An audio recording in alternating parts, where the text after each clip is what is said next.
Lodhi furniture की नई शुरुआत अब आपके राठ शहर में। कुलपहाड़ के बाद ये हमारी दूसरी ब्रांच है जहाँ पे हम अब सर्विसेज देना हमने चालू की हुई हैं। यहाँ पे आप शादी के लिए, घर के लिए फर्नीचर खरीद सकते हैं और साथ में हमारी जो मेन मोटिव है कि आप अपने घर में कमरों के हिसाब से हमारे यहाँ फर्नीचर कस्टमाइज़ करा सकते हैं। फुल कस्टमाइज सर्विस अवेलेबल है जिसमें से आप सोफ़ा और बेड की एक वाइड रेंज हमारे यहाँ देख सकते हैं। आपका स्वागत है हमारे शोरूम में, नियर टू अंबेडकर चौराहे के पास में, गौरी रिसोर्ट के बगल में। आप आके एक बार हमारे शोरूम में विजिट करें और हमारी इस जो फर्नीचर की रेंज है इसको ज़रूर आके देखें। धन्यवाद।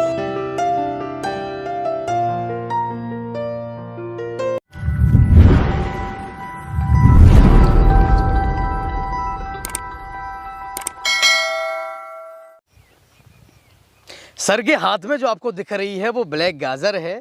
वो हम भी इसको देखकर सुन के चौंक गए थे और आप भी चौंक जाएंगे। सबसे पहले हम आपको बता दें, हमारे साथ प्रशांत सर हैं जो यहाँ कुरारा के कृषि विज्ञान केंद्र में उद्यान विशेषज्ञ हैं। तो सर से हम बात करते हैं और जानते हैं कि यहाँ पर कौन कौन सी वैरायटी हैं और किसान आगे किस तरह की फसल करे और फसल में क्या सावधानियां बरते ताकि ज़्यादा मुनाफा कमा सके। तो सर सबसे पहले तो जनता गराज में बहुत बहुत स्वागत है आपका। बहुत बहुत धन्यवाद, थैंक यू। और हम चाहेंगे जो आपके हाथ में गाजर है, पहले इसके बारे में थोड़ा बताइएगा आप। देखिए, एक्चुअली ये ब्लैक कैरेट है, काला गाजर है और इसका उत्पादन हमारे बुंदेलखंड में पहली बार हमारे कृषि विज्ञान केंद्र हमीरपुर पे किया गया है और ये बहुत अच्छी प्रजाति है। इस प्रजाति के बहुत सारे ऐसे कैरेक्टर हैं, गुण हैं जो कि इस कोरोना काल में भी बॉडी को की इम्यूनिटी को स्ट्रॉन्ग कर सकते हैं। देखिए, इसमें एंटीऑक्सीडेंट की मात्रा बहुत अधिक पाई जाती है। अन्य वेजिटेबल्स और फ्रूट की तुलना में यदि हम करते हैं तो इसमें बहुत हाईली अमाउंट में एंटीऑक्सीडेंट पाया जाता है और ये विटामिन ए रिच, जो कि हमको कैरोटीन की हम बात करें, कैरोटिनॉइड्स ये वेजिटेबल है और ये विटामिन ए में जब कन्वर्ट होता है तो हम कहते हैं कि हमारी आँख की रोशनी को बढ़ाने के लिए और रतौंधी जैसे रोग को ठीक करने के लिए विटामिन ए की आवश्यकता पड़ती है। तो विटामिन ए की मात्रा इसमें बहुत अधिक हाईली अमाउंट पाया जाता है और ये कैरोटीन रिच है और इसका कलर इतना अट्रैक्टिव है कि लोगों को वैसे ही बहुत पसंद आता है। सलाद में, चाहे आप जो है सब्जी में, चाहे आप इसका आप ड्रिंक बनाओ, चाहे आप इसके हलवे बनाओ, ये बहुत अच्छे जो है वेजिटेबल क्रॉप्स है हमारा, बहुत अच्छी वैरायटी। चलिए सर, हम जानना चाहेंगे कि यही लगी है वो गाजर जो काली वाली है। हमारा ब्लैक कैरेट यहीं पे लगा हुआ है। आप देख रहे हैं कि इसका जो प्लांट का हाइट है वो भी बहुत ज़्यादा टॉल नहीं है। एक प्रकार का ये डॉर्फिंग नेचर का हमारा ये वैरायटी है। तो ये जो वैरायटी है ये भारतीय सब्जी अनुसंधान संस्थान वाराणसी से डेवलप किया गया है और उसके बाद फिर हमने ले आकर के अपने बुंदेलखंड में लगाया कि हमारे कृषक भी इस प्रकार की सब्जी का, और इसका डिमांड जो है हम ये कहें कि जो भी अपने बड़े बड़े अपने जो है सिटीज़ हैं, शहर हैं, उनके होटल्स में इसका बहुत डिमांड है कि सलाद के रूप में, जैसे कि अभी हम खाते थे कि चुकंदर खाते थे लाल काला रंग का, तो उसके स्थान उसको रिप्लेस एक तरह से कहिए कि कलर के हिसाब से ये कर सकता है और कर रहा है और लोगों को बहुत ये पसंद आ रहा है। बिल्कुल तो होटलों में भी इसका बहुत डिमांड है। और चुकंदर थोड़ा उसका टेस्ट जो है अच्छा नहीं रहता है, थोड़ा सा लेकिन कड़वाहट होती है, लेकिन ये गाजर जो है मीठा, बिल्कुल सेम उस गाजर जैसी है, एक फील अलग देती है, रॉयल फील देती है। 100%। सर हम चाहेंगे कि आप, और ये नॉर्मल प्रजाति है गाजर की? जी हाँ, ये जो है पूषा रुद्रा है, ये भी बहुत अच्छी प्रजाति है। ये जो है भारतीय कृषि अनुसंधान संस्थान नई दिल्ली से इजाद की गई है और ये भी पहले की वैरायटी है और ये अपने लाल रंग में पाई जाती है। बहुत अच्छा ये भी होता है। इस प्रकार से हमने यहाँ पे कृषि विज्ञान केंद्र में हम लोगों ने करीब 5-6 वैरायटियाँ गाजर की लगा रखी हैं, जिसको कि कृषक आकर के देखे कि हाँ ये हमारे लिए गाजर की वैरायटी ये अच्छी है कि ये अच्छी है कि ये अच्छी है। और आज के समय में जब कृषक आता है और काले गाजर की बात सुनता है तो वो बहुत देखना पसंद करता है। और बहुत सारे कृषक, हमको लगता है कि हमारे पास करीब 89 फार्मर ऐसे आए जो कि इसको जाने समझे और नेक्स्ट टाइम इसको लगाने के लिए बड़े इंटरेस्टेड हैं। और जो हमारा कृषि विज्ञान केंद्र होता है, जैसे हमारा हमीरपुर कृषि विज्ञान केंद्र हम लोगों का है, तो ये कैफेटेरिया में हम लोग खड़े हैं। कैफेटेरिया में चाहे वो उद्यानिकी फसलें हों, चाहे वो दलहन की फसलें हों, चाहे वो तिलहन की फसलें हों, चाहे वो फूड की फसलें हों, हम लोग क्या करते हैं कि कई प्रजातियां लगाते हैं एक एक फसलों की। कि किसान आकर के, जैसे चना, मटर, मसूर आप देख रहे हैं तो इनकी कई प्रजातियां हैं। आप गाजर देख रहे हैं, टमाटर देख रहे हैं, आप जो है ब्रोकली देख रहे हैं, तो इनकी कई प्रजातियां हैं कि किसान आके देखे कि कौन सी प्रजाति हमारे लिए अच्छी है, हमारे उत्पादन के लिए अच्छी है, हमारे प्रॉफिट के लिए अच्छी है, और फिर उसको लगाए अपने। बिल्कुल। तो सर ने जो बताया है ये कैफेटेरिया है, हम लोग अभी कैफेटेरिया में घूम रहे हैं और ये लगातार, ये सर क्या, ये गेहूं है? गेहूं है और ये कंटिन्यूस ये लाइन दिख रही है, गेहूं वाली है, अलग अलग प्रजातियां हैं। ये जो है आपका मूली है, मूली की आप देख रहे हैं कि बहुत सारी प्रजातियां लगी हुई ये मूली की भी अलग अलग प्रजातियां हैं और वहाँ उत्पादन की कंडीशन में गई हैं। अभी इनमें सीड प्रोडक्शन का काम इनमें हम लोग करेंगे। बिल्कुल। तो सर अब हम आ जाते हैं, पहले तो इसकी बात करते हैं हम कि काली गाजर है, तो क्या काली गाजर का रेट जो हमारे किसान भाई हैं उनको एक ऑरेंज जो गाजर होती है उसके कंपैरिजन में ज़्यादा मिलता है? ज़्यादा मिलेगा और उत्पादन भी ज़्यादा है। अच्छा, कम से उत्पादन कम, भी हाँ, ज़्यादा यस, है। उत्पादन भी जाता है। करीब 450 से 500 कुंटल प्रोडक्शन इसका प्रति हेक्टेयर है, जो कि उत्पादन के दृष्टिकोण से और मार्केट की बात करें हम तो मार्केट के हिसाब से उसकी तुलना में कम से कम 20 से 25% अधिक इसका प्राइस है, अधिक इसका रेट है और डिमांड इसकी बहुत अधिक है। मार्केट कहाँ सर? मतलब जैसे अपने यहाँ आसपास तो बिकेगा नहीं, जी, बिकेगा ये अगर गाजर? आस-पास तो हो सकता है कि लोकल मार्केट में ले जाएं तो इसका रेट कम मिले, लेकिन आप जब सिटीज़ में ले जाओगे, जैसे हमारा हमीरपुर लगा हुआ है कानपुर से, लखनऊ से, तो इन सब जब सिटीज़ में, शहरों में हमारे किसान ले जाएंगे अधिक मात्रा में उत्पादन करके, तो वहाँ पे इसका अधिक मूल्य इनको मिलने का चांसेस अच्छा है। बिल्कुल सर। हम बात करते हैं केवीके की। कृषि विज्ञान केंद्र जो है ये क्या होता है सर, और पूरा स्टाफ कौन कौन लोग यहाँ पर रहते हैं और किसान इससे कैसे लाभ उठा सकते हैं, उस बारे में बताइए। कृषि विज्ञान केंद्र जो एक संस्था होती है, ये सरकार की तरफ से ये रिकमेंड किया गया है कि हर एक जिले में एक कृषि विज्ञान केंद्र अनिवार्य होना चाहिए। अब तो 2 कृषि विज्ञान केंद्र की चर्चाएं हो रही हैं, कहीं कहीं बन भी गए हैं। जैसे अब आपका जनपद हम लोगों का जो हमीरपुर है, तो अब राठ जब क्षेत्र दूर पड़ता है तो वहाँ पे भी एक कृषि विज्ञान केंद्र होना चाहिए। सरकार की प्रयास और वो सब चल रहा है। इस प्रकार से जो जनपद काफ़ी बड़े हैं वहाँ पे 2 कृषि विज्ञान केंद्र का जो है कुछ फार्मूला आया हुआ है। जो कृषि विज्ञान केंद्र होता है, इसमें हमारे जो है कम से कम 7 वैज्ञानिक होते हैं, जिसमें एक हमारे हेड साहब होते हैं और 6 वैज्ञानिक होते हैं, 6 जो है विशेषज्ञ होते हैं, और भी उनके साथ जो है सपोर्टिंग स्टाफ होता है, जो कि कुल मिला के 15-16 का स्टाफ हम लोगों का होता है। और हम लोग कृषक के लिए विभिन्न प्रकार की प्रजातियां यहाँ के लोकेशन में, यहाँ के इन्वायरमेंट में, यहाँ की जलवायु में, जैसे हम सब्जी पे काम कर रहे हैं, विशेष तरह हम बताना चाहेंगे कि सब्जी में कौन कौन सी प्रजाति यहाँ पे अच्छी चलेगी, किसका किसका उत्पादन यहाँ पे अधिक से अधिक हो सकता है। तो उन नई नई प्रजातियों को जो अपने भारत के विभिन्न संस्थानों में इजाद की गई हैं, जैसे हमने बात किया कि गाजर की, कि भाई ये काला गाजर है, ये भारतीय सब्जी अनुसंधान संस्थान वाराणसी से निकाला गया है। इसी प्रकार से जैसे हमने पूसा का नाम लिया कि पूसा रुद्रा है, तो वो भारतीय कृषि अनुसंधान संस्थान नई दिल्ली से निकाला गया है। हमारा IIHR जो बेंगलोर में है, इस प्रकार से डिफरेंट प्लेस पे हमारे बहुत सारे संस्थान इस्टेब्लिश्ड हैं और वहाँ से विभिन्न प्रकार की प्रजातियाँ समय समय पे निकलती रहती हैं। तो उन प्रजातियों को वहाँ से, अब चूंकि हम लोग एजुकेटेड होते हैं, हम लोगों का ड्यूटी ही यही है, काम ही यही है कि नई नई चीज़ों को खोजना और खोज करना और उसको किसान तक पहुंचाना। तो कृषि विज्ञान केंद्र इसमें एक बड़ा अहम भूमिका अदा करता है।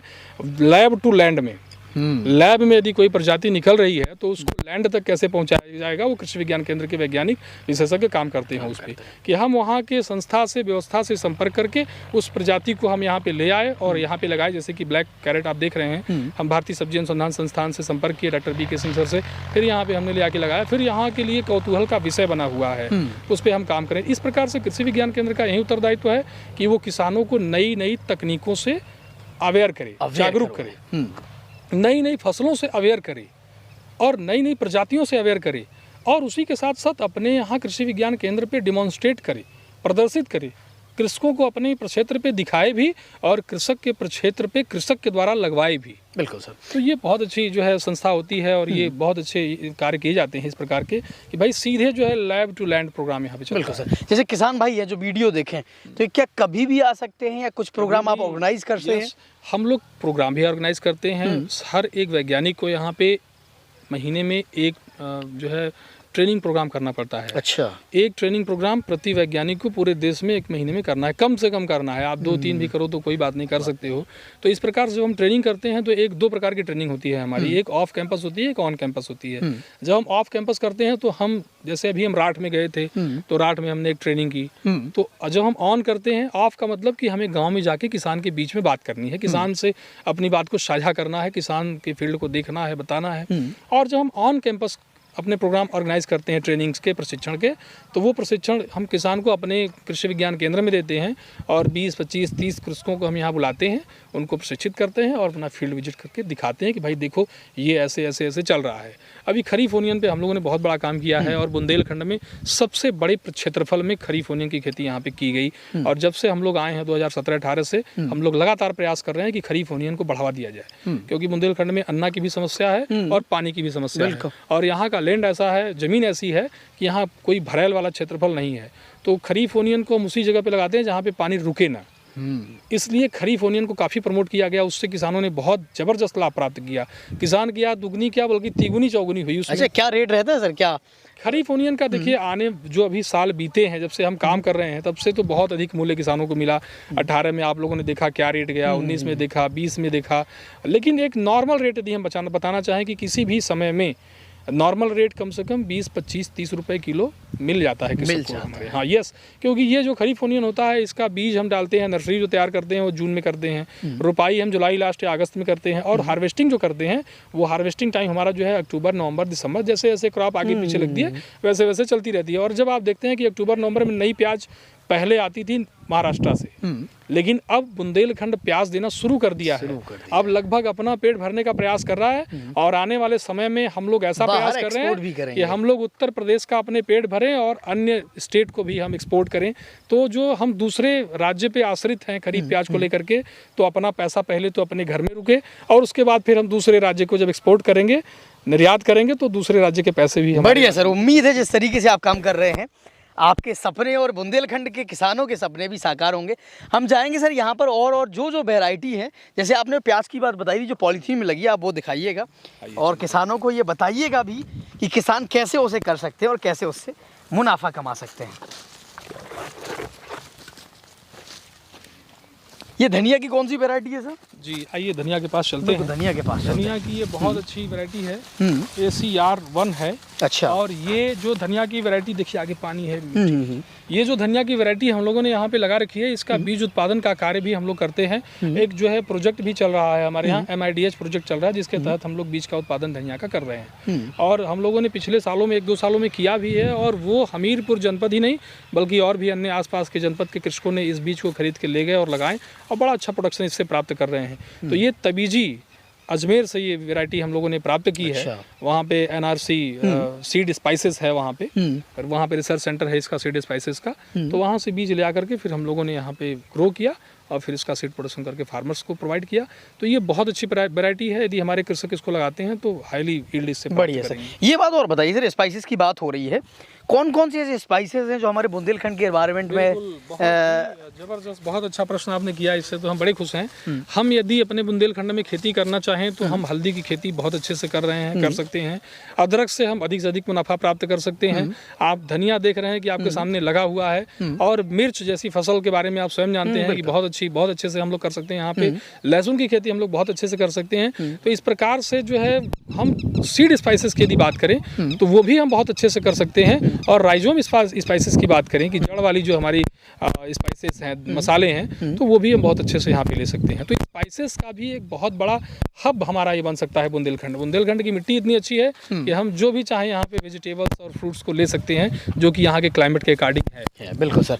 हम सर ये बताइएगा, हमारे यहाँ के जो किसान हैं ज़्यादातर वो ट्रेडिशनल खेती पे जाते हैं, क्या आपको लगता है कि ये मॉडर्न खेती करके, स्पाइसेस की खेती करके, वेजिटेबल्स की खेती करके वो किसानों के लिए ज़्यादा मुनासिब है ट्रेडिशनल खेती? यस, ट्रेडिशनल खेती से अधिक हम मुनाफा नहीं प्राप्त कर सकते, क्योंकि हम अब उस ट्रेडिशनल खेती में ट्रेडिशनल वैरायटी, पुरानी वैरायटियों का भी हम चयन करते हैं।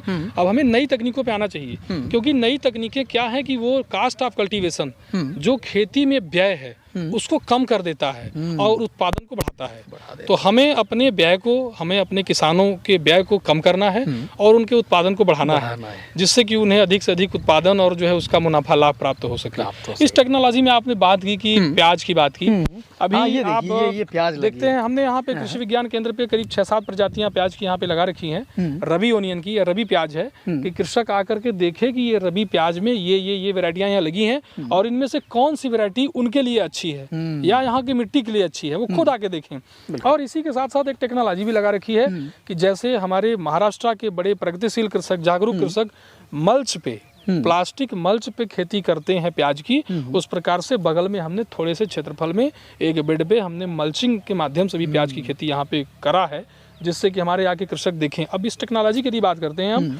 तो ये हमारा टेक्नोलॉजी जो मल्चिंग वाला है, इसमें हमारे ओपन की तुलना में पानी कम लगता है। इस पे लगा हुआ प्याज इसकी तुलना में जल्दी तैयार होगा, जल्दी हार्वेस्टिंग ये देगा, और साथ ही साथ जो खरपतवार की समस्या होती है हमारे कृषि में, सबसे बड़ी समस्या यदि कोई है तो वो खरपतवार है, कीट व्याधि से भी बड़ी समस्या खरपतवार की होती है। तो खरपतवार की समस्या को ये हमारा जो पॉलीथीन वाला जो टेक्नोलॉजी है, मल्चिंग वाला टेक्नोलॉजी है, मल्चिंग वाली टेक्नोलॉजी को हम फार्मर फील्ड पे, किसान के खेत पे, हम बैगन की खेती में, आप जो है हम कुकुम्बर की खेती में, खीरे की खेती में, टमाटर की खेती में, बहुत सारी खेती में हम अब इसको इन्वॉल्व कर रहे हैं। अभी हमने कृषक को कहा, थोड़ा सा मोटिवेट किया तो वो तैयार हो गया और बैगन की खेती वो करने जा रहा है मल्च के सिस्टम से ही। तो ये सिस्टम जो है खरपतवार को कंट्रोल करता है, क्योंकि जहाँ जहाँ पौधा आप देख रहे हैं कि लगा है वहीं वहीं पे छिद्र है, उसके अतिरिक्त जो क्षेत्रफल है वो बिल्कुल ढका है। तो जो क्षेत्रफल ढका है वहाँ पे किसी प्रकार का खरपतवार नहीं होना है। इसलिए हम किसानों से अनुरोध करना चाहेंगे, हमारे देश के, चाहे प्रदेश के, चाहे हमारे बुंदेलखंड के, कि वो मल्चिंग का प्रयोग जरूर करें।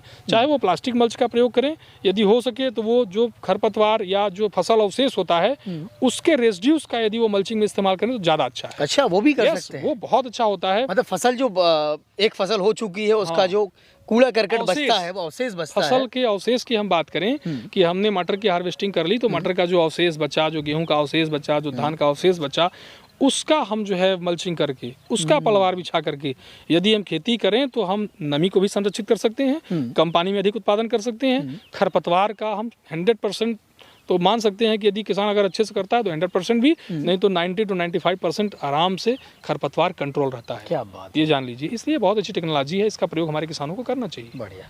हम जाएंगे सर, जो आपने कैबेज वगैरह दिखाए हैं, लेट्यूस दिखाए हैं, टमाटर कहाँ लगे हैं? सर टमाटर बताइएगा। और हमारे बुंदेलखंड में खासतौर पे हमारी राठ तहसील में जी देखिए, ये लाही, ये हमारी वेजिटेबल्स का हमारा है ये, और ये हमारा जो है पूसा साग वन है। और इसका जो, इस लाही का हम जो प्रयोग करते हैं वो साग के रूप में, क्योंकि हमारी लाही का साग भी हमारे पूरे देश में बड़ा फेमस है। चाहे वो हम पंजाब से लेकर के हम इधर कन्याकुमारी तक की बात करें तो इसके साग और रोटी हम खूब बहुत चाव से खाते हैं। तो ये वैरायटी हमारी ऐसी है जिसका कि हम प्रयोग, पत्ती का प्रयोग हम जो है सब्जी के रूप में करते हैं। बहुत अच्छी है, इसका भी प्रयोग हमारे किसान भाई कर सकते हैं। यदि हम टमाटर की बात करते हैं तो टमाटर हम लोग जो है भारतीय सब्जी अनुसंधान संस्थान से ले करके हम लोगों ने 2-3 वैरायटियों को यहाँ पे बहुत अच्छे से डिमॉन्स्ट्रेट किया, उस पर कार्य कर रहे हैं। जिसमें कि हमारा काशी अमन वैरायटी बहुत अच्छी है। कौन सी वैरायटी है? काशी अमन हमारी टमाटर की वैरायटी है और ये बहुत अच्छी यहाँ पे चल रही है। हम लोग काशी अमन को, काशी चैन को और साथ ही साथ काशी आदर्श को, तो भारतीय सब्जी अनुसंधान संस्थान की सब्जियों को, एक्चुअली क्या है कि भारतीय सब्जी अनुसंधान संस्थान वाराणसी उत्तर प्रदेश में स्टेब्लिश है, अवस्थित है, और हम उत्तर प्रदेश के पार्ट बुंदेलखंड में हैं। तो जो क्लाइमेट है लगभग काफ़ी मिलता जुलता होता है, इसलिए हम लोग ये प्रयास करते हैं कि मैक्सिमम भारतीय सब्जी अनुसंधान संस्थान की सब्जी की प्रजातियों को यहाँ पे लगाएं और वो हमारे किसान भाई भी उसको एक्सेप्ट करें, अडॉप्ट करें। क्योंकि जो हमारी संस्थाएं इस पे काम कर रही हैं, अच्छी प्रजातियों का इजाद की हैं, उनका बीज भी बड़े उचित दर पे मिलता है। यदि हम इसी टमाटर का बीज मार्केट से खरीदना चाहें, प्राइवेट कंपनियों का हम लेना चाहें, तो 10 ग्राम का मूल्य कम से कम 300 से 400-500 होता है। लेकिन यहीं हम यदि भारतीय सब्जी अनुसंधान संस्थान से यदि हम टमाटर का बीज परचेज करते हैं तो ये 2500 रुपये किलो जो है प्राप्त होता है। तो काफ़ी ज़्यादा कास्ट में यदि हम कहें कि प्रोडक्शन का जो कास्ट होता है तो कंट्रोल होता है। इसलिए हम किसानों से, जिस किसान से भी हम बात करते हैं, किसान भाई हमसे संपर्क करते हैं, तो उनको हम यही राय देते हैं कि आप भारतीय सब्जी अनुसंधान संस्थान जाइए और टमाटर लगाना है तो फिर काशी जो है हम अमन ले आए। काशी किसान और कहीं से मतलब वहीं जाना पड़ेगा उन्हें या और कहीं स्टोर्स में? एक्चुअली देखिए, बहुत अच्छी बात आपने की, बहुत अच्छी बात की, क्योंकि ये टमाटर की या फिर सब्जी की किसी भी प्रजाति की, अभी हमारा एक कृषक जो है संपर्क किया हमसे, हमारे एक बड़े प्रगतिशील कृषक हैं यहाँ के, सतीश पालीवाल जी। उन्होंने कहा साहब हमको लोबिया लगाना है, कहाँ से क्या कैसे बीज लें? हमने कहा भाई भारतीय सब्जी अनुसंधान संस्थान वहाँ पे है, काम कर रही है हमारी संस्था, और वहाँ से काशी कंचन और काशी निधि नामक 2 बड़ी अच्छी प्रजातियां लोबिया की निकाली गई हैं। तो वो 3 हेक्टेयर के लिए बीज हम वहाँ से मंगवा रहे हैं। क्या करना है कि आपको वहाँ जाने की भी जरूरत नहीं है, आप वहाँ पे उस वैरायटी के लिए एक लेटर लिख दीजिए, चाहे हमारे माध्यम से लेटर लिखिए, चाहे आप स्वयं मेल करिए उनको और उनके अकाउंट में आप पैसा डालिए, वो आपको बीज जो आप पोस्टल एड्रेस देंगे उस पोस्टल एड्रेस पे आपको बीज प्रोवाइड हो जाएगा। और ये पूरे भारत में हमारी जितनी भी भारत सरकार की संस्थाएं हैं वो सभी ये कार्य कर रही हैं कि आप उनसे संपर्क बनाइए, उनके अकाउंट पैसा डालिए, वो आपको पोस्ट कर देंगे। तो ये काफ़ी कुछ सुविधाएं हमारी ये सरकार जो है प्रदान कर रही है कृषकों को। अब हमारे कृषक कहाँ तक ये लाभ प्राप्त कर लेते हैं, लाभ ले लेते हैं, ये बड़ी बात होती है।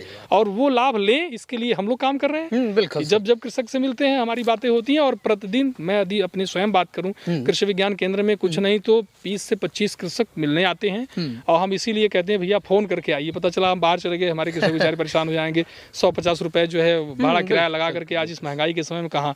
हम अक्सर अब यहाँ हैं तो यहाँ कृषक से मिलते हैं, नहीं तो फिर हम गाँव में जाते हैं। तो गाँव में जब हम सबके साथ बैठते हैं तो सबसे निवेदन प्रतिवेदन करते हैं कि आप इन संस्थाओं के या फिर जैसे धान का ही या दलहन का ही, दलहन पे काम करते हैं तो हम लोग बताते हैं, डॉक्टर शालिनी जी हमारे यहाँ हैं, वो बताती हैं, हम लोग बताते हैं भैया भारतीय दलहन अनुसंधान संस्थान कानपुर में बहुत नजदीक है हमारे, तो हमें वहाँ जाना चाहिए, वहाँ से हमें बीजों को लेकर के अपनी खेती को और भी अच्छी करनी चाहिए। हमारे राठ तहसील में एक किसान है, खासतौर पर गोहान ब्लॉक में, और परमात्मा देव जी, उन्होंने लगभग सर 3 बीघे में टमाटर लगाया है और लगभग 600-700 क्विंटल बेच चुके थे। उन्होंने बताया कि मैं लगभग इस 3 बीघे में 1000 क्विंटल टमाटर तक निकाल लूँगा। क्या बात है। तो क्या आपको लगता है कि किसान क्योंकि हमने देख के आए हैं वैसा वो कर रहे हैं, तो और भी किसान क्या ये संभव है कि और भी उत्पादन ले सकते हैं, और वैरायटी भी ऐसी हैं? वैरायटियाँ ऐसी हैं, टेक्नोलॉजी का इस्तेमाल करें, वैरायटियों का प्रयोग करें तो उत्पादन की कोई अब लिमिट हम नहीं कहेंगे भाई वो कहाँ तक ले लेंगे।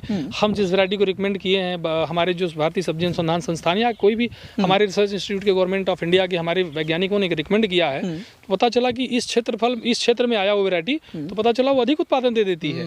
तो एक तो हमारा रिकमेंडेशन होता है कि कम से कम लिमिट है इसका कि यदि ये काशी अमन है तो 550 से 600 क्विंटल उत्पादन देगी। बट अगर वो बुंदेलखंड में आया तो पता चला कि वो 650-700 क्विंटल भी दे रही है, 700 क्विंटल बिल्कुल प्रति हेक्टेयर के हिसाब से। बिल्कुल। तो जो ऑडियंस जो है, जो हमारे टमाटर वाले वीडियो पे सवाल उठा रही थी, उन्हें ये सर ने भी ये पुष्टि की है, और हम जब खेत पे गए थे आपको प्रोडक्शन भी दिखा था कि जो फसलें होती हैं उनमें कितना प्रोडक्शन निकल आई, ये होता है उनकी देखरेख पे और प्रॉपर तरीके से केयर पे। यस, हाँ, टेक्नोलॉजी देखिए लेना चाहिए फार्मर्स को, और कोई अगर बिल्कुल वैज्ञानिकी का इस्तेमाल कर रहा है तो मेरे ख्याल से 100 कुंटल, 150 कुंटल, 200 कुंटल भी वो टमाटर 1 बीघे में यहाँ से निकाल सकता है, उसमें कोई बड़ी बात नहीं है। कमाल है। तो बिल्कुल संभव है, किया जा सकता है। इसके बारे में थोड़ा बताइए, केल के बारे में सर, कि क्या होता है, कैसा प्रयोग होता है, किसान कैसे कर सकते हैं?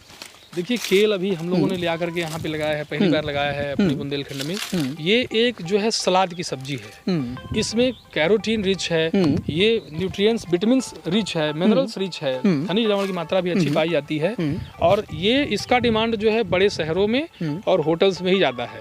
अभी हम अपने कृषक को धीरे धीरे अवेयर करेंगे इस पर। हमने फर्स्ट टाइम यहाँ पे लगाया है इसको कि भैया इसको लगाओ और अपने मार्केट से इसको संपर्क कनेक्टिविटी बैठाओ, और होटल से यदि संपर्क करते हो तो ये 100% अधिक रेट में जाएगा। तो ये सलाद की सब्जी है, बहुत अच्छी सब्जी है, सलाद के रूप में हम इसको खा करके न्यूट्रिएंट्स प्राप्त करते हैं। बढ़िया, हम बढ़ते हैं आगे सर, आपसे जानते हैं कैबेज के बारे में। कैबेज की जो वैरायटी वहाँ कई सारी लगी हैं, और साथ ही साथ थोड़ा सा ब्रोकली पे चर्चा। हाँ बिल्कुल बिल्कुल, ब्रोकली पे देखिए ये ब्रोकली की फसल है हमारी, और ब्रोकली को हम लोग 2-3 साल से प्रमोट कर रहे हैं, और अब तो काफ़ी जो है एरिया में फार्मर्स फील्ड पे हमारे यहाँ हमीरपुर में ब्रोकली की खेती की जा रही है। और ब्रोकली एक ऐसी फसल है जिसमें प्रोटीन की मात्रा बहुत अधिक मात्रा में 3.2% जो है प्रोटीन इसमें पाया जाता है। तो एक्चुअली हम ये कहें कि प्रोटीन रिच वेजिटेबल क्रॉप ये है, और इसका एक बहुत अच्छा गुण है, बहुत अच्छा कैरेक्टर है कि ये एंटी कैंसरस सब्सटेंसेस इसमें पाए जाते हैं। सबसे बड़ी बात जो इसमें होती है कि एंटी कैंसरस सब्सटेंसेस इसमें पाए जाते हैं। यदि हम इसको खाते हैं, ब्रोकली का यदि हम अपने भोजन में प्रयोग करते हैं तो हमें कैंसर होने के चांसेस बहुत कम होते हैं, कैंसर होने के रिस्क जो है बहुत कम होता है। इसलिए हम हर एक जो है व्यक्ति से, मानव से अपील करना चाहते हैं, करते रहते हैं कि भैया सीजन में ब्रोकली तो आप 2-4-10 कड़ खा ही जाओ, चाहे वो सलाद के रूप में खाओ, चाहे सब्जी के रूप में खाओ। इस ब्रोकली को जो आप देख रहे हैं, एक बार हार्वेस्टिंग इसकी हो चुकी है। अच्छा। अब चूंकि ये फरवरी का महीना चल रहा है, लास्ट फरवरी है, तो धीरे धीरे इसका टाइम जो है ओवर हो चुका है। ये कूल सीजन क्रॉप है, ठंड की फसल है। अगर ठंड में हम इसकी खेती करते हैं तो बहुत अच्छे से होता है, और एक कटिंग करने के बाद इसके बगल से और भी ब्रांचेज आते रहते हैं, जो कि आप इस समय ब्रांचेज को देख रहे हैं। बिल्कुल सर। तो ब्रोकली की खेती भी हमारे कृषक करके वो अच्छा मुनाफा प्राप्त कर सकते हैं। बिल्कुल सर। अब हमें ये बताइए, किसान यहाँ से लगभग क्या क्या प्रोवाइड कर सकते हैं, या किसानों को सरकार क्या क्या टेक्नोलॉजी में प्रोवाइड कर रही है, कितना पैसा अनुदान के रूप में मिलता है, इसके बारे में थोड़ा बताइएगा सर। देखिए हम लोग यदि अनुदान की बात करते हैं तो बहुत अच्छे प्लान्स गवर्नमेंट ने लॉन्च कर रखे हैं। जैसे हम बुंदेलखंड की बात करते हैं तो बुंदेलखंड में बगीचे की बहुत अच्छी योजना चल रही है।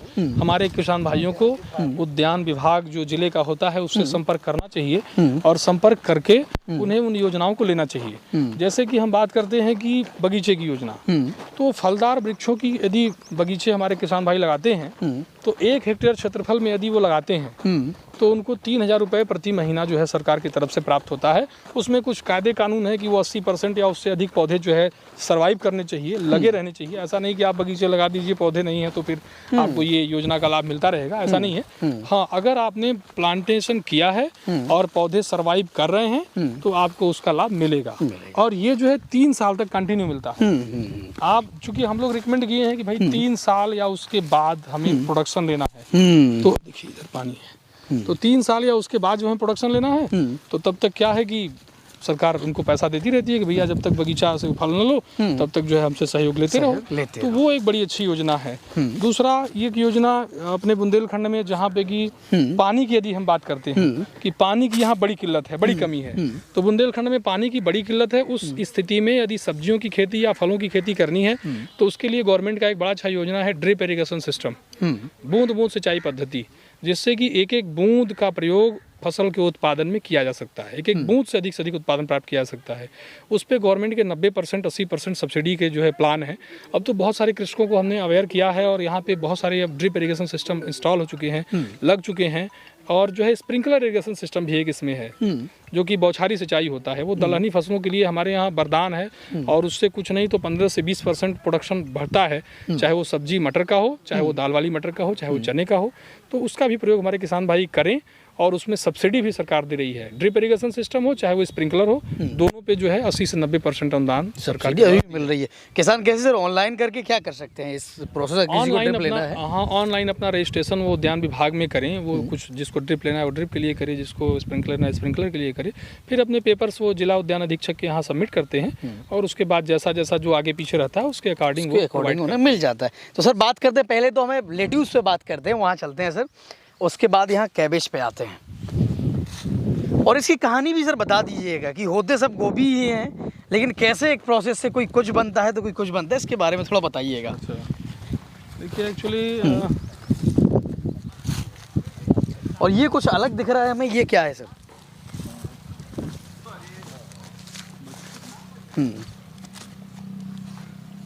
देखिए ये लेट्यूस है। लेट्यूस भी एक सलाद सब्जी है। आप देख रहे हैं तो यहाँ पे 2-3 सलाद की सब्जियाँ हम लोगों ने लगा रखी है। ये लेट्यूस है, इसके बगल में केल है, उसके बगल में जो है स्प्राउटिंग ब्रोकली है, उसका भी प्रयोग सलाद के ही रूप में करते हैं। और इसका जो एजुकेटेड लोग हैं, पढ़े लिखे लोग हैं, होटल्स बड़े बड़े हैं, उनमें इनका बहुत डिमांड है। और कुछ फॉरेन वेजिटेबल्स ये सब हैं, जैसे ब्रोकली की हम बात की, वो एक्सोटिक वेजिटेबल्स है, तो फॉरेनर उसको बहुत लाइक करता है। तो जो बड़े सिटीज़ हमारी हैं वहाँ पे जो जहाँ पे टूरिस्ट लोग आते हैं तो वहाँ पे इन सब्जियों का बहुत ज़्यादा डिमांड है और इनका प्राइस भी बहुत अधिक मिलता है उनको। इसलिए ये सलाद क्रॉप, डिफरेंट सलाद क्रॉप है। लेकिन अपने यहाँ के किसान तो क्योंकि चूंकि यहाँ मार्केट में डिमांड, लोकल मार्केट में डिमांड नहीं है, तो यहाँ इनकी खेती तो मान लो कर नहीं सकता है। अभी हम लोगों ने यहाँ पे स्टार्ट किया है कि वो अभी आए, देखें और सीखें। कुछ कृषक शुरू करेगा तो वो यहाँ से हमीरपुर से कानपुर आराम से ट्रांसपोर्ट कर सकता है। और कानपुर भी अपना जो है टूरिस्ट प्लेस है, लखनऊ लगा हुआ है यहाँ से, तो अपना एक कनेक्टिविटी बनेगा। देखिए कोई काम शुरू करने से ही वो अपने अंजाम तक पहुँचती है, तो ये एक शुरुआत है छोटा सा। बिल्कुल सर। और किसानों को जो सरकार है जो पुरस्कृत करती है, तो क्या क्राइटेरिया होता है सर? क्योंकि एक जो हमने आपको बताया कि टमाटर के जो परमात्मा देव जी हैं बहुत अच्छे किसान हैं, तो उन्हें भी मतलब हमें ऐसा लगता है कि जो उत्पादन वो दे रहे हैं जी बिल्कुल, उन्हें भी सम्मानित बिल्कुल उनको भी सम्मान मिलना चाहिए। देखिए अभी बहुत सारे कृषकों को बांदा कृषि विश्वविद्यालय में सम्मान मिला, जैसे कि हमने राजेंद्र सिंह जी का भी हम नाम लेना चाहेंगे, यहाँ पे गोहानी से हैं, गोहानी से बिलोंग उनको जो है प्याज के क्षेत्र में अच्छा काम करने के लिए वहाँ पे पुरस्कृत हुए वो। और उनके लिए हम लोग और भी प्रयास करेंगे कि नेशनल लेवल पे हम ही लोग उसको जो है बना के, जब कभी सरकार की वो प्लान निकलते हैं अवार्ड के लिए हमारे कृषि मंत्रालय से, तो हम लोग चूँकि जानते रहते हैं, हम लोगों को जानकारी, हम लोगों का यही तो काम है कि किसान को पूरी टेक्नोलॉजी और नॉलेज प्रोवाइड करना। तो जब हमें पता चलता है कि भैया वहाँ पे वो अवार्ड के लिए, फार्मर्स अवार्ड के लिए आया हुआ है, तो हम लोग वहाँ पे उनका एप्लीकेशन कराते हैं और उसके बाद हम लोग प्रयास करते हैं कि अगर अच्छा कृषक है तो उसको मिले। और वहाँ नेशनल लेवल पे भी, स्टेट लेवल पे भी इवेल्युएशन होता है, कमेटी होती है, एक टीम होती है जो कि वो करके और उनको प्रोवाइड करती है। सर अब इसके बारे में थोड़ा कितना एरिया है? यदि कोई कृषक है तो वो हम लोगों से संपर्क करें, जिनको हालांकि मैक्सिमम है संपर्क में, लेकिन जो कोई अगर नहीं संपर्क में है तो संपर्क करें। अच्छे कृषक है तो पूरा प्रयास किया जाएगा। बिल्कुल सर। कितना एरिया है सर? ये लगभग कितने हेक्टेयर पूरा दिखाइएगा, बहुत ब्रॉड लग रहा है। जी हाँ, ये हमारा 12 हेक्टेयर से अधिक का क्षेत्रफल है ये। 12.5 के आसपास है, जिसमें 9 हेक्टेयर क्षेत्रफल में हम लोग यहाँ पे दलहन बीज उत्पादन का काम कर रहे हैं। यहाँ पे बीज उत्पादन का भी काम कर रहे हैं और सरकार ने सीड हब की एक योजना चलाई है, जो कि कृषि विज्ञान केंद्र के माध्यम से ये सीड हब का प्रोग्राम चल रहा है। और कृषि विज्ञान केंद्र में उस क्षेत्र के लिए, उस एरिया के लिए, जैसे यहाँ पे दलहन पे ज़्यादा क्षेत्रफल है तो दलहन का बीज उत्पादन का काम यहाँ पे चल रहा है कि यहीं पे हम लोग दलहन का बीज उत्पादन अपने फार्म पे भी करेंगे और किसान के साथ पार्टिसिपेटरी भी करेंगे और उसको बिल्कुल जैसे वैज्ञानिक तरीके से बीज उत्पादन किया जाता है वो करके फिर उसको किसान को ही देना या फिर जो है प्रोवाइड करना, या फिर वो जिले का जो कृषि विभाग है वो लेता है, वो फार्मर्स को फिर प्रोवाइड करता है। बिल्कुल सर। अब आपके जो अमरूद का जो ऑर्चर्ड है उसके बारे में थोड़ा बताइएगा सर। और बिल्कुल, देखिए एक्चुअली फ्रूट क्रॉप्स के लिए बुंदेलखंड बहुत अच्छा है और यहाँ पे अभी ऑर्चर्ड कम है लेकिन अब बहुत बड़े एरिया में अब बढ़ रहे हैं। जब से हम लोग आए हैं पूरा प्रयास कर रहे हैं तो यहाँ पे यदि हम कहें कि 2-4 फसलें बड़ी अच्छी होंगी, जिसमें कि पहले नंबर पे कांटे वाले जो फलदार पौधे हैं, फलदार वृक्ष हैं, बहुत अच्छे चलेंगे। जैसे बुंदेलखंड बेर के लिए बहुत फेमस है और अभी भी काफी बेर क्षेत्रफल में लगा हुआ है। के बाद यदि हम कहें तो यहाँ पे कांटे वाले, जैसे हमने कहा पहले ही कि कांटे वाले फलदार वृक्ष बहुत अच्छे चलेंगे, तो उसमें मौसमी बहुत बढ़िया चल रहा है। काफी बड़े क्षेत्रफल में मौसमी जो है यहाँ पे लगा हुआ है, काफी बड़े क्षेत्रफल में नींबू अब यहाँ पे लग रहा है। तो जितने भी ये कांटे वाले फलदार हैं वो बहुत अच्छे चल रहे हैं। उन्हीं के साथ साथ यदि हम बात करें तो हमारा अमरूद भी यहाँ पे बहुत बढ़िया सर्वाइव कर रहा है। तो यहाँ पे अमरूद की खेती हम कर सकते हैं, आम की खेती हम कर सकते हैं। आम लगा भी है, हमारे हमीरपुर में बुंदेलखंड का सबसे बड़ा बगीचा लगा हुआ है, करीब 10 हेक्टेयर में है। अच्छा, हमीरपुर में यस बुंदेलखंड का सबसे बड़ा बगीचा मैंगो का ऑर्चर्ड है। कमाल है। आप जब भी कभी आइएगा हम विजिट कराएंगे आपको, और कम से कम 4 वैरायटियां वहाँ पे मैंगो की लगी हुई हैं। तो अभी कभी कभी किसान कहता है साहब यहाँ आम नहीं होगा, हमने कहते हैं भाई चलो आओ हम आपको हमीरपुर में दिखाते हैं, अपने जो है हम जो है कुरारा में दिखाते हैं। तो आम भी यहाँ पे अच्छे से होगा, यहाँ पे अमरूद भी अच्छे से होगा, यहाँ पे कटहल बहुत बढ़िया हो रहा है। हमने बहुत बड़े क्षेत्रफल में हमने कटहल यहाँ पे देखा। यहाँ पे हम जो है मौसमी देखते हैं, जैसा बताया हमने, नींबू देखते हैं, बेर देखते हैं, और यहाँ पे किन्नो भी बहुत बढ़िया होगा। अब हम किन्नो पे भी यहाँ पे काम कर रहे हैं। किन्नो ये क्या ऑरेंज की भी एक ऑरेंज है, ऑरेंज की वैरायटी है, ऑरेंज है। आप देखते हैं मार्केट में किन्नो ही तो देखते हैं। अच्छा। उसका मार्केट रेट अच्छा है, उसका प्रोडक्शन अच्छा है। तो इस प्रकार के फल वृक्षों की खेती हम बिल्कुल आराम से कर सकते हैं, जिससे कि अधिक मुनाफा प्राप्त कर सकते हैं। अपने यहाँ हम लोगों ने हमीरपुर कृषि विज्ञान केंद्र में ये अमरूद की प्रजातियां लगा रखी हैं और हाई डेंसिटी ऑर्चर्ड सिस्टम हमने लगा रखा है। वैसे सामान्यतः अमरूद की खेती जो करते हैं, जो दूरी होती है वो 6x6 मीटर पे होती है। लेकिन एक तकनीक है, अब चूंकि हमारा काम है कि टेक्नोलॉजी प्रोवाइड करना फार्मर्स को, तो ये टेक्नोलॉजी हम लोगों ने लगा रखा है कि 3x3 मीटर पे अमरूद की खेती हम लोगों ने यहाँ पे कर रखी है। 3x3 और 6x6 में क्या डिफरेंसेस होते हैं ये थोड़ा हम बताना चाहेंगे किसान भाइयों को। 3x3 पे पौधे की संख्या अधिक हो जाती है। 3x3 पे जो है पौधे की संख्या अधिक हो जाती है और 6x6 में पौधे की संख्या कम होती है। और हमको 6x6 में कटाई छटाई की आवश्यकता तो पड़ती है, लेकिन बहुत अधिक नहीं करते हैं। लेकिन 3x3 में हम जो है प्रूनिंग ट्रेनिंग अच्छे से करते हैं, तब जाकर के हमको अधिक मुनाफा, अधिक उत्पादन प्राप्त हो सकता है। और इसमें क्या होता है कि जब पौधे की संख्या अधिक आएगी, कटाई छटाई हम अच्छा करेंगे, जो न्यू बड्स हैं उसी में फ्लावर एंड फ्रूट्स लगते हैं, वो अच्छा होगा, तो प्रोडक्शन प्रति यूनिट एरिया में यहाँ पे हाई डेंसिटी गुआवा हो या हाई डेंसिटी मैंगो हो, उसका प्रोडक्शन अधिक होता है। इसलिए हमने यहाँ पे हाई डेंसिटी लगा रखा है कि किसान आएँ, देखें और चीज़ों को समझें और अपने भी क्षेत्रफल पे करें। यहाँ पे 5 प्रजातियाँ अमरूद की हम लोगों ने लगा रखी है और 5 प्रजातियों का एक तरह से टेस्ट भी कर रहे हैं कि हाई डेंसिटी में कौन अच्छा चलेगा, और किसान आके खुद देखे कि कौन अच्छा चलेगा। बिल्कुल सर, क्योंकि प्रदर्शन का वही तरीका ही है कि किसान देखे और सीखे, देख करके सीखे और देख करके विश्वास करे कि डॉक्टर साहब लोग जो कहते हैं वो सच है कि नहीं है। तो ये बहुत अच्छी टेक्नोलॉजी है, बहुत अच्छी तरीका है। बिल्कुल सर। अब किसान भाई जो आपको देख रहे हैं, सुन रहे हैं, उन्हें एक बार ये और बताइएगा सर कि यहाँ पे किसान आकर क्या क्या सीख सकता है, किस किस बारे में जान सकता है? देखिए, हमारे कृषि विज्ञान केंद्र पे जैसा कि हम विशेषज्ञ हैं उद्यानिकी से, तो उद्यान के संबंध में जो भी हमारे कृषक पूरे बुंदेलखंड के जो भी संपर्क करते हैं उनको हम लोग प्रोवाइड करते हैं तकनीक, टेक्नोलॉजी, उनकी समस्या का जो है निदान करते हैं।